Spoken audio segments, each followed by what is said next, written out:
Hello friends, welcome to Chef Sony's kitchen. Today మన recipe శనగల దోశ. దాన్ని ఎలా తయారు చేయాలో చూద్దాం. ఫస్ట్ ఒక బౌల్లో 2 కప్స్ శనగలు తీసుకోవాలి. నెక్స్ట్ ఇందులో 1 కప్ రైస్ యాడ్ చేసుకొని నానబెట్టుకోవాలి. 4 to 5 అవర్స్ నానబెట్టిన తర్వాత దీనిని వాష్ చేసేసి మిక్సర్ జార్లో తీసుకొని మిక్సీ వేసుకోవాలి.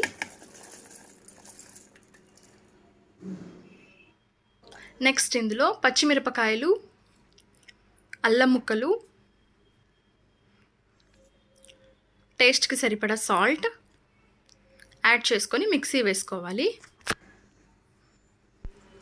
మిక్సీ వేసుకున్న పిండిని వేరొక బౌల్లోకి తీసుకోవాలి. నెక్స్ట్ స్టవ్ ఆన్ చేసి స్టవ్ మీద ప్యాన్ పెట్టేసుకొని ప్యాన్ హీట్ అవ్వనివ్వాలి.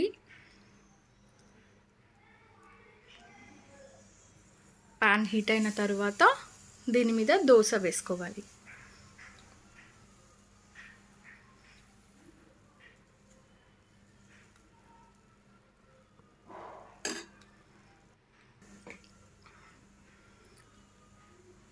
నెక్స్ట్ ఆయిల్ వేసుకుంటూ 2 సైడ్స్ దోశని కాల్చుకోవాలి.